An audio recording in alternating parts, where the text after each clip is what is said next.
Fe en medio del fuego refinador.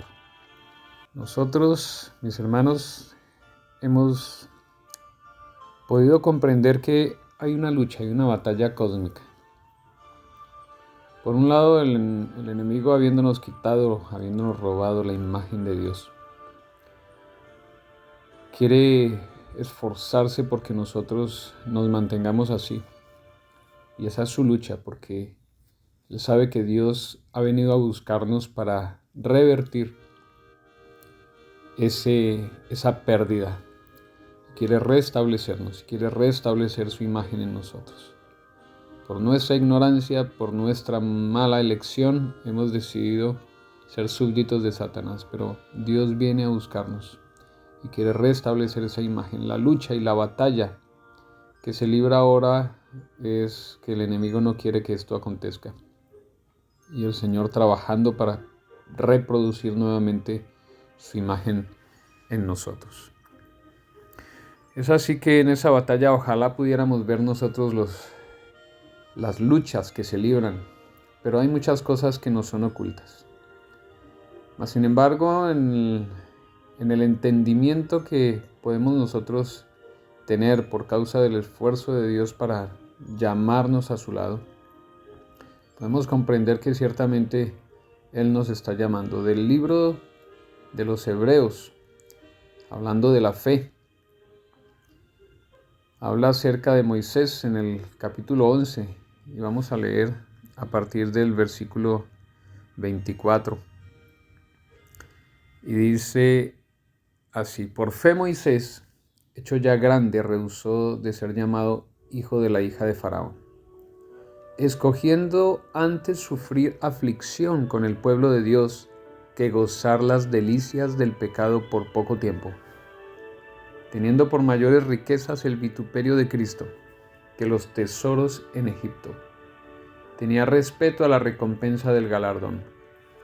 Por fe abandonó a Egipto, no temiendo la ira del rey, porque perseveró como viendo al que es invisible.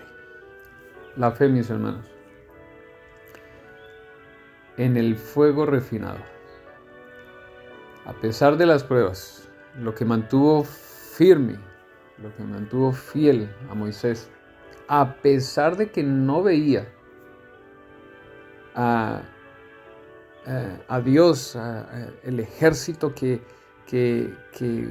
cuida de que sus hijos puedan ser tocados por el Espíritu Santo, a pesar de que él no veía esto, él decidió pasar por esas pruebas de aflicción. Y no es la única experiencia que tenemos en la palabra de Dios. Tenemos muchas experiencias en la palabra de Dios acerca de quienes decidieron sufrir las penalidades con tal de alcanzar el galardón prometido por aquel que no se ve, por aquel que no ve. En Job, ustedes van a poder leer en el capítulo 23 de Job, del versículo 1 al 10, van a encontrar la experiencia de Job. Una parte de la experiencia de Job. En estos versículos podemos encontrar cuál era la lucha de Job. Él luchaba por entender las cosas que le estaban pasando. Quería encontrar respuestas porque no entendía cuál era la causa por qué él estaba sobreviniendo semejante mal.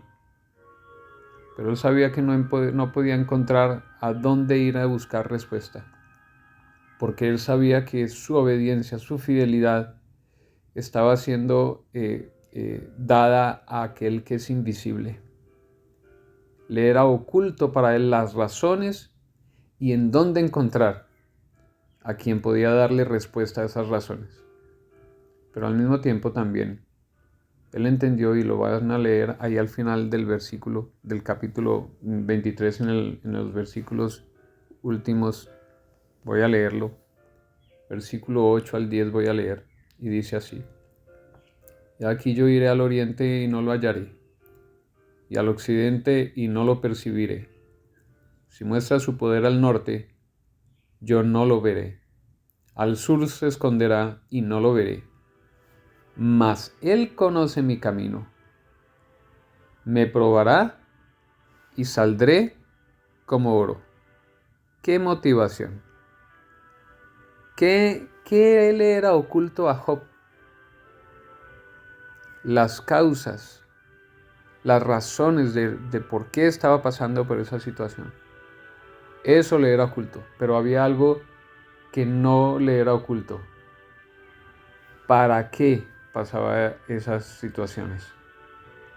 Él sabía muy bien que él estaba pasando por esas situaciones y estaba siendo probado, pero su esperanza, su confianza, era que él se veía como oro, como un material precioso en las manos de Dios, y que estaba siendo refinado, que estaba siendo purificado. Esta, mis hermanos, seguramente era la confianza que él podía tener y la fortaleza para mantenerse firme, fiel a Dios. Reconocer que es un material precioso para Dios. Reconocer que Él está siendo purificado a través de esas aflicciones, a través de esas pruebas, cualquiera que sean. Actualmente podríamos pensar en muchas circunstancias. Alguna pérdida de trabajo, alguna falta de recursos, o tal vez una enfermedad que se presenta sin causa, tal vez algún despido del trabajo, tal vez alguna calumnia que arruina tu vida, que arruina tu reputación. No sabemos cómo podemos nosotros estar siendo probados, pero hemos de saber una cosa, así como Job. Somos una piedra preciosa en las manos del Señor, que estamos siendo pulidos, que estamos siendo refinados, porque el Señor tiene un propósito precioso con nosotros. Somos sus perlas, somos sus preciosos tesoros. Así que, por más que no entendamos por qué o las causas de las situaciones que pasamos, hemos de comprender que estas pruebas nos perfeccionan para la gloria, para la honra de Dios, para el restablecimiento de el gobierno justo de Dios, que todo el universo pueda enterarse de la justicia del gobierno de Dios, de su amor y de su misericordia. En los últimos episodios del capítulo de Mateo, del libro de Mateo, vemos que antes de la crucifixión de nuestro Señor Jesucristo, el Señor pasó tiempo con sus discípulos, compartiendo con ellos algunas parábolas, algunas enseñanzas. Y pasó tiempo con ellos hablándole acerca de las parábolas que podemos encontrar en el capítulo 25, que es acerca de las 10 vírgenes.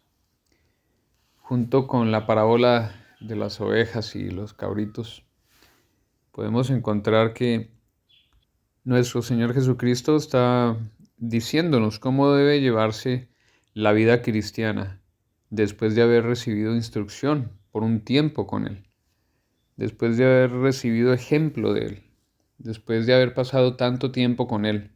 La conducta debe ser diferente. Si bien es cierto que el aceite de la parábola de las 10 vírgenes se ha comparado con el Espíritu Santo, se le ha dado esa definición, también debe entenderse como que es el carácter del cristiano, el carácter recibido de Jesús, el carácter implantado de su Maestro. Y eso solo es por la contemplación. Si miramos y analizamos la parábola de las ovejas y los cabritos, ahí nos habla acerca de cuál es la conducta que debe seguirse del cristiano, cuál es la conducta de las ovejas, cuál es la conducta de los cabritos. Y esa manera de vivir, esa manera, ese comportamiento simétrico a la imagen de Dios a través de Jesucristo, es la que revela si nosotros hemos andado con Él. Y este es su carácter. ¿Qué implicaciones tendría entonces que nosotros cambiáramos por un momento el significado de la parábola de las 10 vírgenes, asumiendo que el aceite es el carácter, tendríamos que pensar muy bien acerca de cuál ha sido nuestro caminar cristiano. Tendríamos que revisar si la imagen de Cristo está siendo implantada en nosotros, si nuestro comportamiento, nuestra conducta revela que ha habido una transformación en nuestra vida. Es la enseñanza que podemos observar cuando analizamos los criterios que se utilizan para separar las ovejas de los cabritos. ¿Cómo nos comportamos nosotros cuando estamos a solas? Generalmente ahí es donde sabemos quiénes somos. No cuando estamos en la multitud, no cuando nos están mirando, no cuando tenemos que vender una imagen nuestra, sino cuando estamos en la soledad, cuando estamos libres de la presión del qué dirán, sino que cuando pensamos que estamos solos, cuando nos comportamos de manera natural, no fingida, ahí es donde sabemos quiénes somos. El Señor te bendiga, mi hermano, que en la contemplación del Maestro y en el pasar tiempo con el Maestro pueda ser transformado nuestro carácter, pueda ser transformada nuestra vida y así reflejar cada vez más la imagen de nuestro Maestro. Estuvimos mirando la importancia del carácter para aquellos que esperan la segunda venida de nuestro Señor Jesucristo. Y hoy analizaremos la importancia del carácter para los que estén en vida en la venida de nuestro Señor Jesucristo, para los que estén en pie. Entonces, nuestro capítulo que vamos a leer hoy es Daniel capítulo 12 y vamos a mirar desde el versículo 1 hasta el versículo 10. Leemos y dice de la siguiente manera. Escuchen bien. En aquel tiempo se levantará Miguel, el gran príncipe que está de parte de los hijos de tu pueblo, y será tiempo de angustia, cual nunca fue desde que hubo gente hasta entonces, pero en aquel tiempo será libertado tu pueblo, todos los que se hallen escritos en el libro. Y muchos de los que duermen en el polvo de la tierra serán despertados, unos para vida eterna y otros para vergüenza y confusión perpetua. Los entendidos resplandecerán como el resplandor del firmamento y los que enseñan la justicia a la multitud como las estrellas a perpetua eternidad. Pero tú, Daniel, cierra las palabras y sella el libro hasta el tiempo del fin. Muchos correrán de aquí para allá y la ciencia se aumentará. Y yo, Daniel, miré, y he aquí otros dos que estaban en pie, el uno a este lado del río y el otro al otro lado del río. Y dijo uno al varón vestido de lino que estaba sobre las aguas del río: ¿Cuándo será el fin de estas maravillas? Y oí al varón vestido de lino que estaba sobre las aguas del río, el cual alzó su diestra y su siniestra al cielo, y juró por el que vive por los siglos que será por tiempos y la mitad de un tiempo. Y cuando se acabe la dispersión del poder del pueblo santo, todas estas cosas serán cumplidas. Y yo oí, mas no entendí, y dije: Señor mío, ¿cuál será el fin de estas cosas? Él respondió: Anda, Daniel, pues estas palabras están cerradas y selladas hasta el tiempo del fin. Muchos serán limpios y emblanquecidos y purificados. Los impíos procederán impíamente, y ninguno de los impíos entenderá, pero los entendidos comprenderán. En estos versículos, mis hermanos, encontramos que no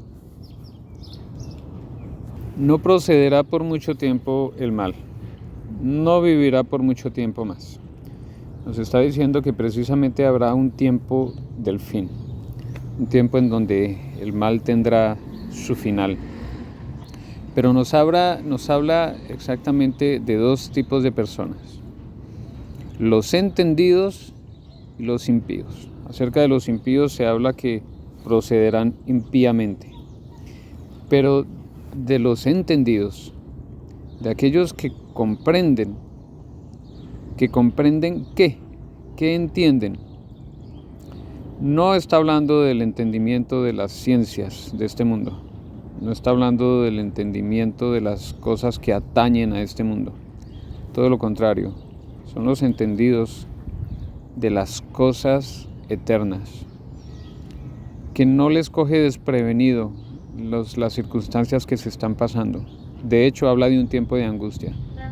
Era un tiempo de angustia que se esperaba, por eso no se desesperan, porque saben y confían, han sido preparados durante todo su camino, durante toda su vida, durante toda su trayectoria, para que este tiempo de angustia no los sorprenda. Los impíos, por el contrario, se asustarán y actuarán locamente, más locamente de lo que hasta ahora podamos haber visto la actuación de los impíos en este mundo. Tantas cosas siniestras que vemos que nos preguntamos cómo es posible que el corazón humano haga semejante cosa. No hemos visto todavía los alcances que tiene el pecado en el corazón humano. Pero en este capítulo de Daniel nos muestra que el pueblo que ha sido entendido, ha sido refinado y purificado. Allí tal vez podemos entender por qué, podemos encontrar una respuesta del propósito por el cual nosotros hoy en día pasamos por ciertas situaciones difíciles. Aquí capaz podemos entender por qué el Señor nos guía por esas situaciones un tanto difíciles, para que podamos aprender de esas situaciones difíciles, para que nos acostumbremos a que el dolor forma parte de la purificación y de la preparación de nuestro carácter, para que estemos listos en el día preciso cuando el Señor vendrá y dará fin a toda esta maldad y todo este, digámoslo así, barullo de situaciones malas, enfermedad, dolor, tristeza, muerte. Ya no va a haber más. El Señor viene a terminar con el mal. Y por eso es que nosotros cobramos ánimo como hijos de Dios. Por eso es que podemos entender que cuando vienen las aflicciones, para nosotros es un momento de reflexión, para saber qué es lo que quiere el Señor corregir en nuestra vida, para qué estamos pasando por esa situación, y nos llena de ánimo saber que el Señor conoce esas pruebas y esas aflicciones por las cuales estamos pasando y que tiene un propósito para nosotros. Miraremos el carácter y la comunidad. Pablo nos escribe algunos versículos que nos ayudan a entender de qué manera nosotros podemos reflejar mejor la plenitud de Cristo cuando estamos trabajando en conjunto. Vamos a leer el libro de Efesios en el capítulo 4 y vamos a leer del versículo 11 al versículo 16. Dice de la siguiente manera: y él mismo constituyó a unos apóstoles, a otros profetas, a otros evangelistas, a otros pastores y maestros, a fin de perfeccionar a los santos para la obra del ministerio, para la edificación del cuerpo de Cristo, hasta que todos lleguemos a la unidad de la fe y del conocimiento del Hijo de Dios, a un varón perfecto, a la medida de la estatura de la plenitud de Cristo, para que ya no seamos niños fluctuantes, llevados por doquiera de todo viento de doctrina, por estratagema de hombres que para engañar emplean con astucia las artimañas del error, sino que siguiendo la verdad en amor, crezcamos en todo en aquel que es la cabeza, esto es Cristo, de quien todo el cuerpo, bien concertado y unido entre sí por todas las coyunturas que se ayudan mutuamente, según la actividad propia de cada miembro, recibe su crecimiento para ir edificándose en amor.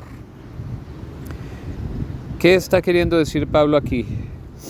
Bueno, muchas enseñanzas podemos sacar de aquí, pero lo que está enfatizando Pablo es que somos un cuerpo, la cabeza es Cristo, y si somos un cuerpo significa que todos necesitamos de los otros. No que no se pueda ser cristiano viviendo en soledad, se puede ser cristiano viviendo en soledad, pero ¿cómo se impactaría más al mundo?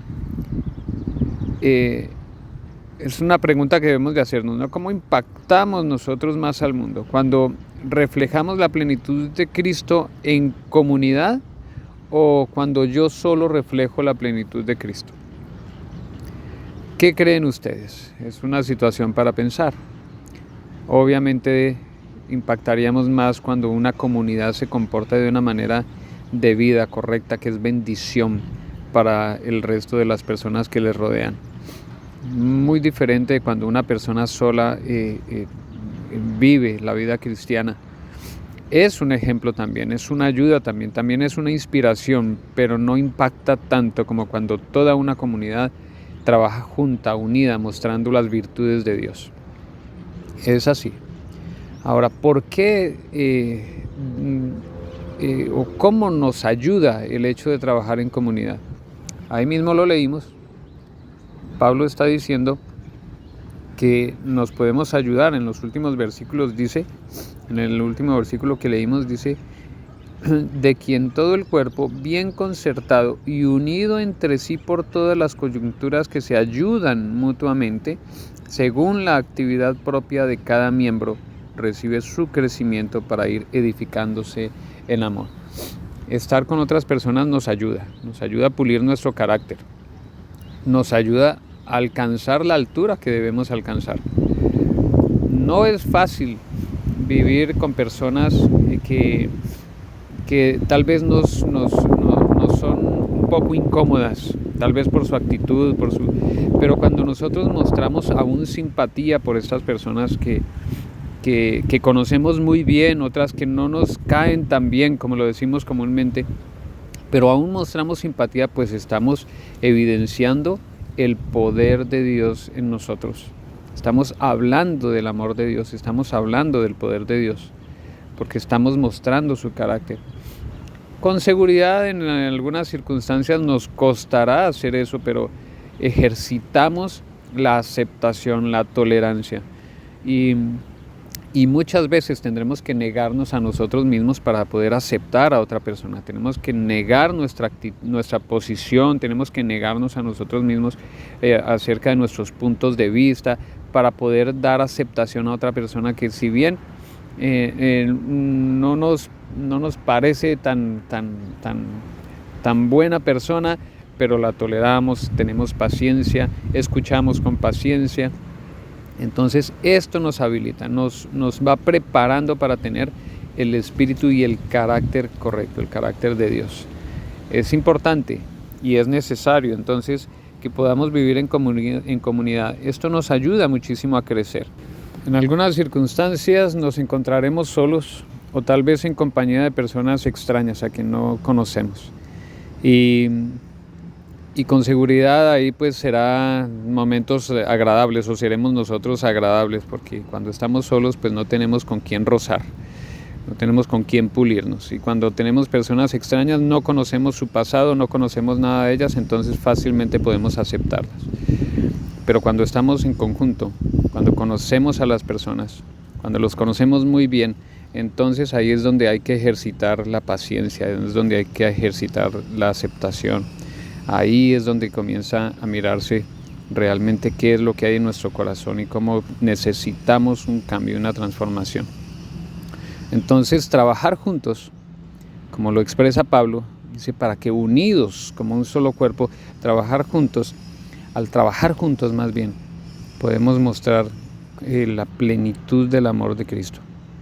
Cuando trabajamos juntos en armonía, necesitamos estar unidos en un mismo propósito. Necesitamos que los vínculos de la amistad, del amor, del cariño se estrechen, y así poder trabajar de tal manera que podamos revelar el amor de Cristo y su propósito para con toda la humanidad. El Señor te bendiga, mi hermano, que en estas experiencias, en medio de la comunidad en la que andas, en tu familia, en el trabajo, en la universidad, en el colegio, en la escuela, que puedas tú ejercitarte para revelar el amor de Cristo, y que ojalá en la iglesia tú puedas unirte para trabajar juntos con un mismo propósito, para trabajar unidos, para hacer apoyos los unos para con los otros. No importa si no tenemos mucho conocimiento, no importa si no tenemos mucha experiencia, no importa si llevamos solamente medio año dentro de la iglesia, o tal vez un mes, o tal vez una semana. Vincúlate, únete, apoya, ayuda, sé parte de, porque así un día seremos parte del reino celestial, cuando venga nuestro Señor Jesucristo en gloria. Leeremos del libro de la educación, En la página 225 dice de la siguiente manera: la edificación del carácter es la obra más importante que jamás haya sido confiada a los seres humanos, y nunca antes ha sido su estudio diligente tan importante como ahora. Ninguna generación anterior fue llamada a hacer frente a problemas tan importantes. Nunca antes se hallaron los jóvenes frente a peligros tan grandes como los que tienen que arrostrar hoy. Es así, mis hermanos. Estamos viviendo en el fin del tiempo del fin. Las dificultades que se presentan, y más para los jóvenes que son susceptibles a la diversión y a las cosas nuevas, dificultan su vida cristiana. Todo esto son engaños del enemigo para distraer. Y bueno, no puedo decir que solo a la juventud. Muchos de los adultos, que inclusive hasta conocemos cuáles son las artimañas del enemigo, participamos de ciertas circunstancias que nos ha presentado la modernidad, apartándonos de la fidelidad al Señor, apartándonos de la devoción, apartándonos de la vida espiritual, haciendo algunas concesiones en nuestra vida, y eso es un problema porque eso daña el carácter que ha querido construir el Señor a través de las experiencias que hemos tenido en la vida. Pero el Señor sigue, Él no desiste. Nosotros hemos de tener en cuenta que enfrentamos situaciones difíciles, pero hemos de mantenernos firmes, cogidos de la mano del Señor. Y hemos de luchar por forjar el carácter que el Señor quiere que nosotros tengamos. Y eso solamente se puede obedeciendo, siendo fiel a sus principios, teniendo por encima de la mentalidad del mundo, por encima de la ciencia humana, por encima del argumento humano, la palabra de Dios, el consejo divino. En el libro A fin de conocerle, que es una matutina, la página 348 dice de la siguiente manera: en la parábola, las vírgenes necias aparecen pidiendo aceite sin que lo consigan.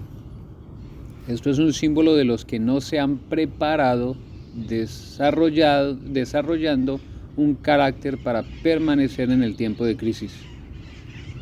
Es como si fueran a sus vecinos y les dijeran: deme su carácter o me perderé.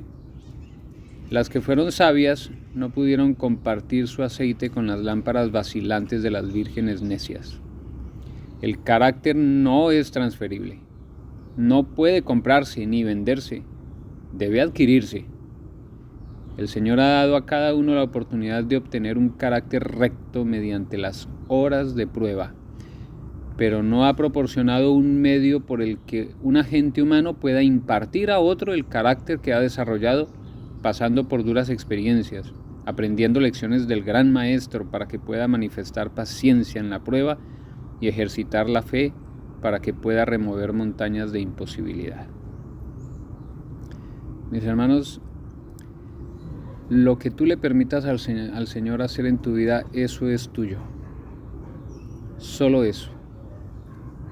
Nadie, por más cercano que sea a mí, ningún familiar mío, ningún ser amado mío, puede transferirme su experiencia para yo ser beneficiario de esa experiencia. Cada uno de nosotros hemos de vivir nuestra experiencia personal. Y las situaciones que nosotros vivimos, las situaciones que enfrentamos, por las cuales pasamos, nos ayudan a crear un carácter simétrico. El Señor nos coloca en esas situaciones para que nosotros aprendamos y seamos refinados, y nuestro carácter se purifique, se santifique y sea más semejante al de nuestro Señor Jesucristo. Dispongámonos, mis hermanos, a vivir con paciencia y con confianza las situaciones que nos presenta la vida, con confianza en el Señor, siempre apoyados de su brazo poderoso. El Señor te bendiga, mi hermano. Un feliz día para ti.